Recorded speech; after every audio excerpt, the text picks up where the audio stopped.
The smell of bleach still clung to his hands when he touched the pencil. It wasn't his pencil, it belonged to the man who thought of him as nothing more than a shadow on the marble floor. Michael Turner had been cleaning the Ellingsworth Gallery for 12 years.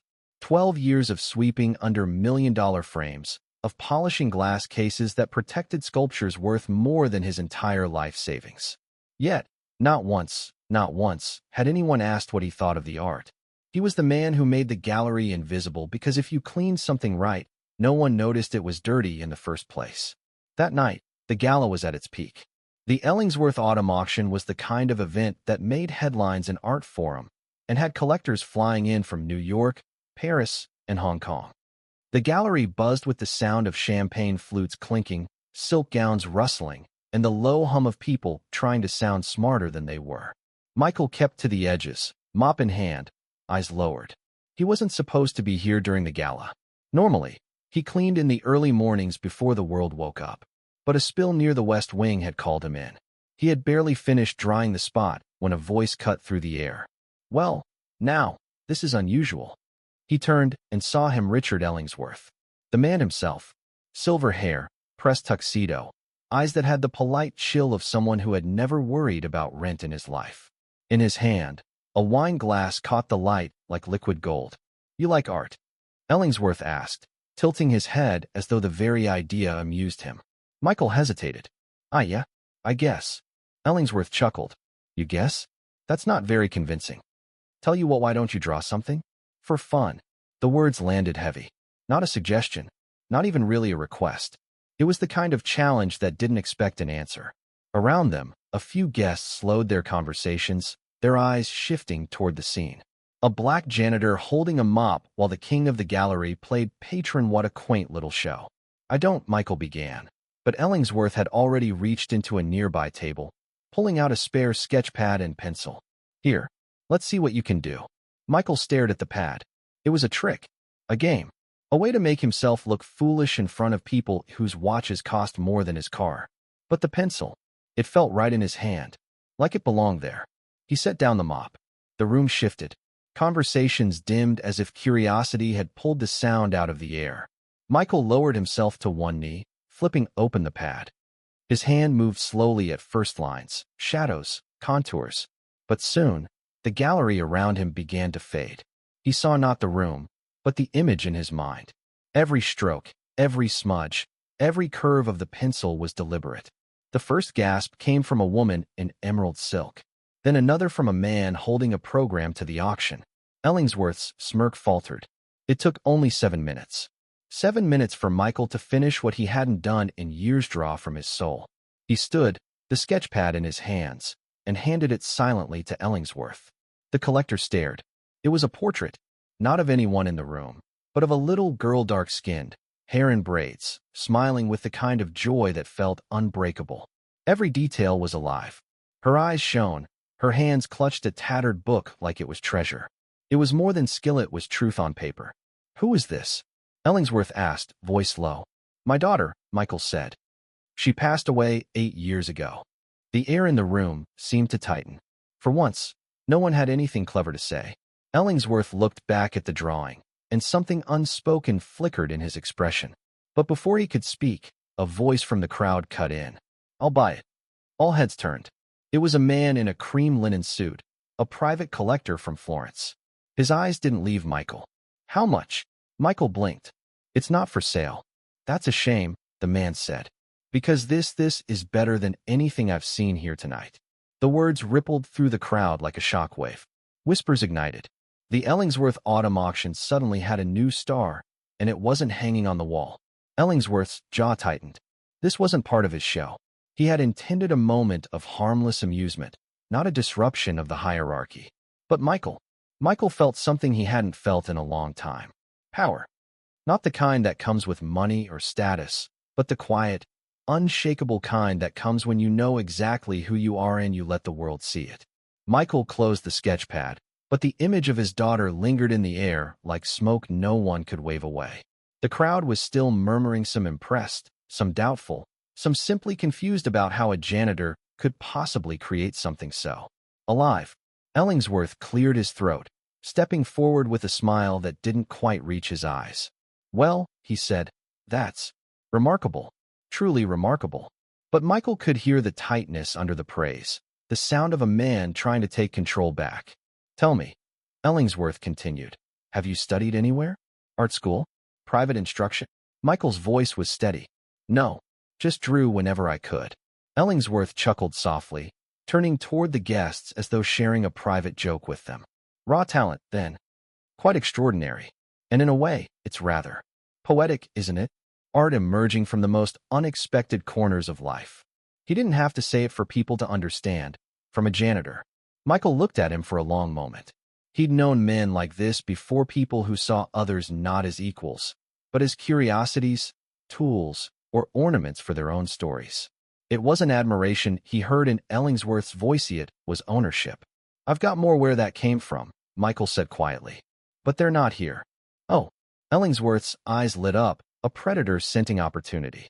"Well, perhaps you'd be interested in showing me your portfolio. I could," he paused for effect, "help get your work seen. Maybe even at next year's auction." Some guests nodded approvingly, already imagining the headline. "Gallery owner discovers hidden talent among staff." But Michael didn't answer. He felt the pull of something darker, an old instinct telling him to walk away before this man turned him into a story that wasn't his. The man in the cream linen suit spoke again. "Or," he said smoothly, "you could show them to me. I have friends who would pay very well for pieces like this."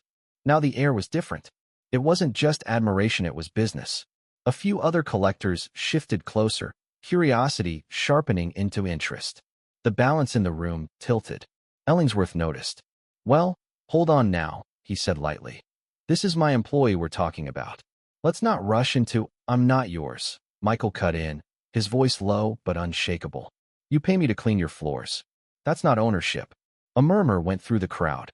Someone's champagne glass clinked too hard against the table. Ellingsworth's smile thinned. "No, of course not. I meant only that, well, introductions matter in the art world. Without the right platform, your work could go unnoticed." Michael took a step toward him. "And with the wrong platform, it could be stolen." The words hung there. For a split second, the gallery's golden light seemed colder. One of the younger guests, a woman with sharp cheekbones and an even sharper tongue, spoke up from the edge of the group. "You talk like you've had work stolen before." Michael's jaw worked. He hadn't meant to open that door. But the truth was clawing at him now. "Yes," he said finally. "I have." The shift in the room was immediate. Guests leaned in, drawn by the scent of scandal. Even Ellingsworth's expression flickered, not sympathy, but calculation. "It was a long time ago," Michael continued. "I was young. 17. I sent sketches to a gallery, small place, nothing like this.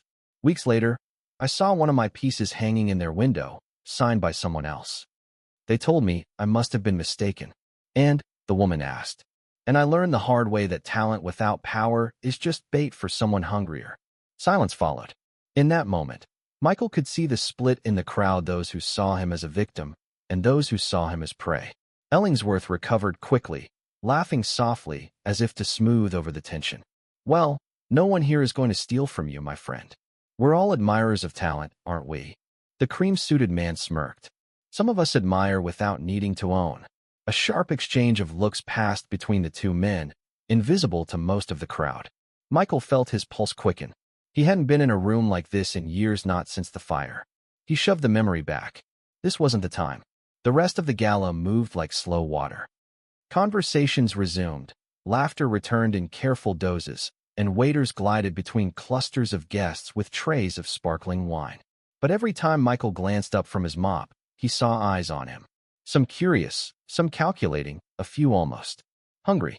When his shift ended, he changed in the small staff room and stepped out into the cold night. The city was quiet here, expensive quiet, the kind that costs millions in real estate. He had just turned the corner when a voice called from behind. "Mr. Turner." It was the man in the cream suit. He approached with the kind of smooth confidence that made space for itself. "My name is Luca Moretti," he said, offering a hand. "I wasn't joking in there. I would like to see more of your work." Michael hesitated. "Why?" "Because you have something I haven't seen in years, truth. And because men like Ellingsworth will try to wrap that truth in a gilded frame and sell it as their own." Michael studied him. "And you wouldn't?" Moretti smiled faintly. I make my living on trust. If you don't believe me, then at least believe this: I have nothing to gain by lying to you tonight. If I wanted to steal from you, I wouldn't have made my interest public. That was true. In a way. Michael nodded slowly. I'll think about it. Do more than think, Moretti said. Call me. He slipped a card into Michael's hand. Heavy stock, embossed letters. Then he was gone. That night, in his small apartment, Michael pulled a battered wooden box from under his bed. Inside were stacks of old sketches, rolled canvases, and charcoal portraits. The smell of paper and graphite hit him like a wave of memory. On top lay a half-finished oil painting his daughter again, this time older, the age she never reached. He sat for a long time, staring at it. The fire had taken most of his work, back when he still believed he could make a living from it. It had also taken the one person who had never doubted him. After that, he'd sworn off showing his art to anyone. Until tonight. The next day, Michael found himself outside a coffee shop with the Moretti card in his pocket. He hadn't planned to call, but his feet had brought him here. Inside, Moretti was already seated, sipping an espresso like he owned the place. He smiled when he saw Michael. You came. I'm not promising anything, Michael said, sitting down. But you said you wanted to see my work. I did. And I do. Michael slid a folder across the table. Moretti opened it, and for the first time since they'd met, his expression softened. These, he said quietly, are not just drawings. They're windows. Michael looked away.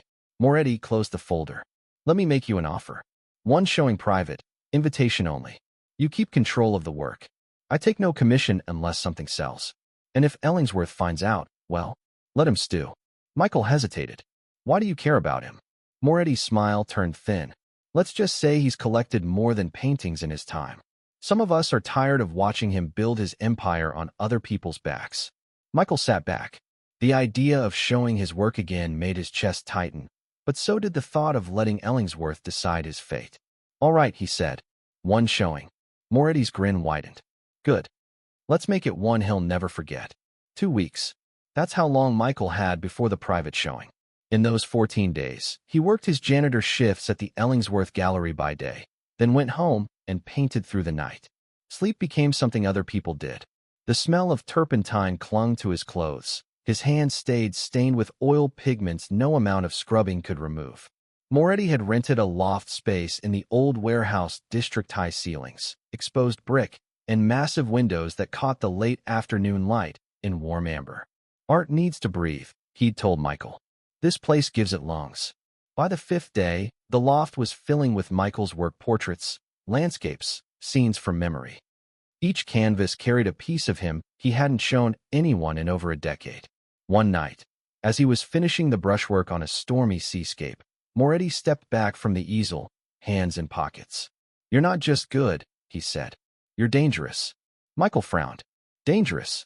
To men like Ellingsworth. You have something they can't control: authenticity. And authenticity is bad for business when the business is built on illusions. Michael didn't answer. He'd been thinking about Ellingsworth more than he wanted to admit. The man hadn't spoken to him since the gala, but Michael could feel his presence in every hallway of the gallery, like a predator watching from the dark. Ellingsworth found out on the 10th day. Michael had been cleaning near the east wing when he overheard 2 staff members whispering in the storage corridor. They say Moretti's putting on a show, some janitor-turned-artist thing, one said. Not just any janitor, the other replied. Michael, the one who sketched that girl at the gala. A pause, then a quiet laugh. Ellingsworth's going to lose his mind. Michael kept moving, but his stomach knotted. He didn't need to guess how this would go. That evening, as the gallery emptied out, Ellingsworth appeared in the doorway of the staff room. Michael, he said, voice calm in the way a snake's movements are calm before a strike. A word. Michael stood, wiping his hands on a rag. I hear you've been busy, Ellingsworth said, stepping inside. Moretti tells me you're showing your work. Funny he didn't mention it to me directly. Michael met his gaze. I didn't think it was your business. Ellingsworth's smile was all teeth. Everything that involves my employees is my business. And in case you've forgotten, the contract you signed includes a clause about outside work. Conflict of interest, they call it. Michael crossed his arms. That clause is about cleaning services, not art. Ellingsworth's tone sharpened. It's about reputation. If you put your work out there and it reflects poorly on the gallery, you mean if it reflects poorly on you. A long silence. Ellingsworth stepped closer. You have talent, Michael. I won't deny that. But talent needs guidance. Without it, you'll be eaten alive in this world. I could protect you, promote you, even make you a name in the right circles. But that requires loyalty. Michael almost laughed. You want loyalty? Try giving respect first. The collector's eyes chilled. You'll regret this. And then he was gone. 3 days before the showing, strange things started happening. A delivery of frames for Michael's paintings arrived, damaged, every one of them splintered or cracked. The custom lighting Moretti had ordered for the loft was delayed indefinitely due to an unexplained mix-up with the supplier. A city inspector suddenly appeared, claiming to have received an anonymous tip about unsafe wiring in the building. Moretti was furious but unsurprised. This is him, he said, pacing the loft. He's trying to rattle us. Make you pull out before the opening. Michael stared at the half-hung paintings. I've waited too long for this. I'm not stopping now. Moretti smiled thinly. Good. Then we play to win. Opening night came with the smell of rain in the air. The city lights blurred in puddles along the street outside the loft. Inside, the space glowed, every canvas in place, the golden light making each piece seem to hum with life. The portraits drew the eye first. Women with faces carved by time, children laughing in alleys, men staring into the distance with eyes full of stories. Guests began to arrive, collectors, critics, a few curious artists, and, to Michael's surprise, some regular people from his neighborhood who'd never set foot in a gallery before. They walked in with wide eyes, unashamed to stand too close to the paintings. Moretti moved through the crowd like a conductor, introducing Michael to people who spoke in half-whispered praise. But every so often, Michael's gaze flicked to the door, expecting trouble. It came an hour into the evening. Ellingsworth walked in wearing a charcoal overcoat, flanked by 2 men in suits. His presence changed the air, conversations dipped, and even the music seemed to soften. Mr. Turner, he said smoothly. Quite the event you have here. Michael kept his voice steady. Enjoying yourself? Oh, immensely. I must say, I had my doubts, but these. He gestured toward the walls. These are impressive. Truly. So impressive, in fact, that I've decided to offer you a contract. Exclusive representation through my gallery. Moretti appeared at Michael's side like a shadow. And what would that mean exactly? It means Mr. Turner's work gets shown in the best galleries in the country, Ellingsworth said. It means he's protected from less reputable dealers. His eyes flicked toward Moretti. And it means he doesn't have to worry about unpleasant surprises in his career. Michael looked at him. And what does it cost? Just your loyalty, Ellingsworth said softly. Your work would be ours to handle. We'd manage sales, exhibitions, press. You'd be compensated generously. Michael could hear the subtext. Sign with me, and I own you.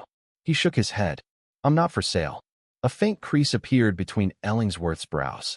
Think carefully, Michael. Opportunities like this don't come twice. Neither does self-respect, Michael said. A murmur rippled through the guests. Ellingsworth's jaw tightened, but he forced a smile. Very well. I'll leave you to your audience.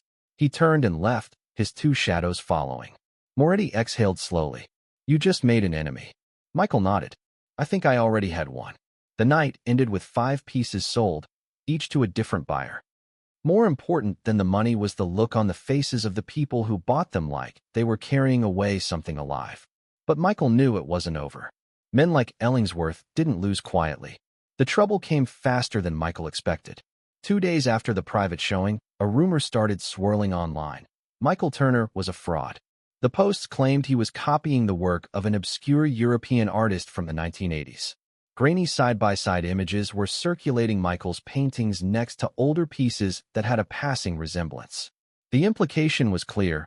He wasn't a hidden master at all, just a plagiarist with a sob story. By nightfall, 3 buyers from the loft show had called to hold off on payment until the matter was cleared up.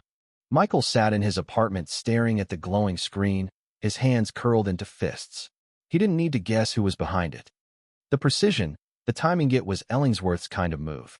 When Moretti called, his voice was tight. We can fight this, but it'll get ugly. And if he's willing to smear you this fast, he's probably got more lined up. Michael looked at the half-finished painting on his table. Then let it get ugly. The next morning, Michael walked into the Ellingsworth Gallery during public hours. The receptionist froze when she saw him, but he didn't slow down. He went straight to the East Wing, where Ellingsworth was giving a tour to a group of high-paying clients. "Mr. Turner," Ellingsworth said with polite surprise, though his eyes sharpened. "What a coincidence." "No coincidence," Michael said, his voice carrying through the room. "I'm here to set the record straight." Guests exchanged glances. Some stepped back as if sensing the air about to crack. "You've been spreading lies about my work," Michael said, "saying I copied it." "That's not true." Ellingsworth's expression was all calm innocence. "Michael, no one's accusing, you are," Michael cut in. "And you're counting on people believing you because I'm just a janitor and you're the man with the marble floors." A hush settled. The clients were riveted. Michael reached into his bag and pulled out a folder of photographs, grainy, old, but real. They showed him in his 20s, standing beside paintings unmistakably his own, displayed in a modest gallery that no longer existed. Some even had dated exhibition programs with his name printed in small black letters. "These were from before the fire," he said. "Before I lost my daughter. Before I stopped showing my work." His voice wavered, but he didn't look away from Ellingsworth. "I've been painting longer than some of the people in your auction books have been alive. And I don't need your permission to exist." One of the clients, a woman in an elegant navy dress, stepped forward to look at the photos. "This is you?" she asked quietly. "Yes," Michael said. She nodded once, turned to the group, and said, "Then this whole thing is absurd. I saw his work at Moretti's show. It's original. And powerful." A couple of others murmured agreement. The tide in the room was shifting. Ellingsworth's smile thinned. "Michael, this isn't the place for—" "This is exactly the place," Michael said. "You brought me into this gallery to mock me, to turn me into a party trick for your guests. You didn't expect me to be any good. And when I was, you tried to take control. When that didn't work, you tried to destroy me." Gasps rippled through the clients. Even the receptionist, peeking from the doorway, looked stunned. Ellingsworth took a step forward, his voice low enough that only Michael could hear. "Careful. You can't prove any of this." Michael's lips curved into something that wasn't quite a smile. "Maybe not. But I don't need to. I just need people to see the way you act when someone you think is beneath you refuses to bow." And then he turned and walked out. The fallout came quickly. Within a week, several collectors had quietly pulled future bids from Ellingsworth's auctions. A prominent art blog published an article about the gala incident, framing it as an example of elitism and racial prejudice in the art world. Michael's name was in the headline not as a victim, but as an artist who had stood his ground. Moretti arranged another showing, this time in a larger space. Attendance doubled from the first. Half the pieces sold before the night was over. Michael's life didn't turn into a fairy tale. He still worked some janitor shifts, partly for the steady income, partly because he didn't want to owe the art world his survival. But the difference was T-sheet was no longer invisible. Months later, he passed the Ellingsworth Gallery on his way to the bus stop. Through the glass, he saw a new exhibition, bright, expensive, and sterile. The faces inside weren't looking at the art. They were looking at each other, measuring status like currency. Michael stood for a moment, then turned away. He didn't need their rooms anymore. He had his own. That night, in his apartment, he pulled out a fresh canvas. This one wasn't for sale, wasn't for showing. It was a portrait of his daughter, again older now, smiling like she knew the storms he'd walked through and the ones he'd survived. He dipped his brush into the paint and began. The city outside went on, loud and indifferent. But in that small room, under the hum of a single lamp, Michael painted with the quiet certainty of a man who had taken his name back. And this time, no one could take it away. Thank you for listening. If you find it interesting, please like and subscribe to follow the next stories.